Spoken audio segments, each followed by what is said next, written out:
Welcome to house of Aadhya. இன்றைக்கி நம்ம பார்க்க போகிறது ஒரு ஹெல்த்தியான சூப் ரெசிபி, வல்லாரை கீரை சூப். நல்ல டேஸ்டியான க்ரீமியான சூப் எப்படி பண்ணலாங்கிறத இப்போ பார்க்கலாம் வாங்க. இதுக்கு ஒரு கைப்பிடி அளவு வல்லாரை கீரை. இது நான் தோட்டத்திலேருந்து எடுத்திருக்கேன், அதனால் இதுகளுக்கு காம்பு இல்லை. பட் நீங்கள் மார்க்கெட்டில் வாங்கினீங்கன்னா அந்த காம்போடவே நீங்கள் யூஸ் பண்ணிக்கோங்க. சின்ன நுனியை மட்டும் கட் பண்ணி எடுத்துக்கோங்க. அப்புறம் 2 தக்காளி, 2 வெங்காயம், அப்புறம் ஒரே ஒரு பச்சை மிளகா, ஒரு 10 பல் பூண்டு. நான் நாட்டு பூண்டு யூஸ் பண்ணியிருக்கேன், சின்ன அளவில் இருக்கும். அது அளவு இருந்தால் 10, இல்லைனா ஒரு 5 பல் போதும். அப்புறம் 1 இன்ச் அளவு இஞ்சி, 2 ஸ்பூன் பாசிப்பருப்பு. இந்த பாசிப்பருப்பு வந்து மெயினாக திக்னஸ்க்காக நான் யூஸ் பண்ண போகிறேன். கார்ன்ஃப்ளவர்லாம் யூஸ் பண்ணாமல் பருப்பு யூஸ் பண்ணி நம்ம இன்றைக்கி இந்த சூப்பை செய்ய போகிறோம். அப்புறம் காரத்துக்கு மிளகு, ஜீரகம். இதை நம்ம குறைன்னு அரைச்சிக்கணும். 2 ஈக்குவலாக எடுத்துகிட்டு இப்படி அரைச்சி எடுத்துக்கோங்க. அதுக்கப்புறமா 2 ஸ்பூன் எண்ணெய், அப்புறம் உப்பு தேவையான அளவு.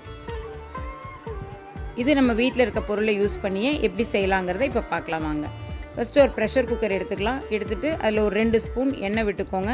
லேசாக சூடானதுக்கப்புறமா கொஞ்சோண்டு ஜீரகம் போட்டுட்டு இந்த நறுக்கி வச்ச வெங்காயம், தக்காளி 2யுமே நம்ம வதக்கிக்கலாம். ரொம்ப வதக்கணும்னு அவசியம் இல்லை, லேசாக நீங்கள் வதக்கி விட்டிங்கன்னா போதும். அதே மாதிரி பெரிய பெரிய பீஸாக கட் பண்ணிக்கிட்டாலும் பிரச்சனை இல்லை, ஏன்னா நம்ம இதை சூப்பில் அரைச்சி தான் நம்ம சேர்த்த போகிறோம்.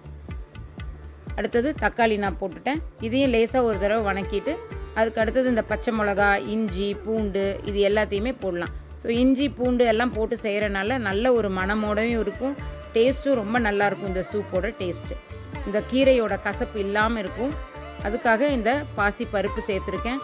அதுக்கப்புறமா இந்த கீரை, இந்த ஒரு கைப்பிடி கீரையும் போட்டு ரொம்ப வதக்க வேண்டாம், ஜஸ்ட் மிக்ஸ் பண்ணி விட்டிங்கன்னா போதும். கிளறி விடுங்க, அது போதும்.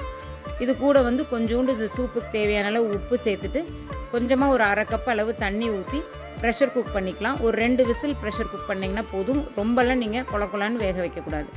இப்போ இந்த கீரையோட சத்துக்கள்னு பார்த்தீங்கன்னா மெயினாக மூளை வளர்ச்சிக்கு ரொம்ப நல்லது, ஞாபக சக்தி நல்லா அதிகரிக்கும், அதே மாதிரி நோய் எதிர்ப்பு சக்தியும் நம்மளுக்கு இன்க்ரீஸ் பண்ணி கொடுக்கும். இப்போ பாருங்கள், நான் இதெல்லாம் ப்ரெஷர் குக்கரில் வச்சாச்சு. ஒரு 2 விசில் ஆனதுக்கப்புறம் பாருங்கள், இது நல்லா நம்ம குக் ஆயிடுச்சு. வளன்னு குக் பண்ணாமல் நல்லா இந்த மாதிரி 2 விசில் விட்டிங்கன்னா போதும். இப்போ இதை வந்து இன்னும் கொஞ்சம் தண்ணி விட்டு நல்லா மிக்ஸி ஜாரில் போட்டு நல்லா நைஸாக அரைச்சி எடுத்துக்கலாம். பாருங்கள், இந்த மாதிரி நல்லா தண்ணி ஊற்றி அரைக்கும் போது நல்லா இந்த மாதிரி ஜல்லடையில் வடிகட்டுறதுக்கு உங்களுக்கு ஈஸியாக இருக்கும். இந்த மாதிரி வடிகட்டி எடுத்துக்கோங்க. மேலே இருக்க சக்கையை மட்டும் நம்ம ரிமூவ் பண்ணி எடுத்துடலாம்.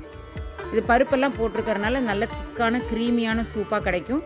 இதை வந்து நம்ம இன்னும் கூட கொஞ்சம் டைல்யூட் பண்ணிக்கணும். பாருங்கள், இதில் நான் ட்ரான்ஸ்ஃபர் பண்ணுறேன். அதுக்கப்புறமா இதில் நம்ம கொஞ்சமாக தண்ணி சேர்த்துக்கலாம். தண்ணி வந்து நம்மளோட கன்சிஸ்டன்சி அட்ஜஸ்ட் பண்ணுறதுக்காக சேர்த்துக்கலாம். உங்களுக்கு தேவையான அளவு நீங்கள் தண்ணி ஆட் பண்ணிக்கோங்க. இப்போ தண்ணி ஆட் பண்ணதுனால இன்னும் கொஞ்சம் உப்பு, கொஞ்சம் காரத்துக்கு மிளகு, ஜீரகம் போட்டு எலுமிச்சம்பழம் கொஞ்சம் புளிஞ்சிக்கலாம். ஏன்னா எலுமிச்சம்பழத்தோட அந்த புளிப்பு வந்து அந்த கசப்பை உங்களுக்கு கம்மி பண்ணி கொடுத்துரும். எலுமிச்சம்பழத்தை நான் முன்னாடி காமிக்க மறந்துட்டேன் இன்க்ரீடியண்ட்டில், நீங்கள் இதை சேர்த்துக்கோங்க. அப்புறம் கொஞ்சம் கொத்தமல்லி இலை தூவி இதை நம்ம சர்வ் பண்ணிடலாம். ஸோ க்ரீமியான வல்லாரை கீரை சூப் நீங்களும் வீட்டில் செஞ்சு பார்த்து என்ஜாய் பண்ணுங்கள். எப்படி வந்துச்சுன்னு எனக்கு கமெண்ட் செக்ஷனில் சொல்லுங்கள். தேங்க்யூ.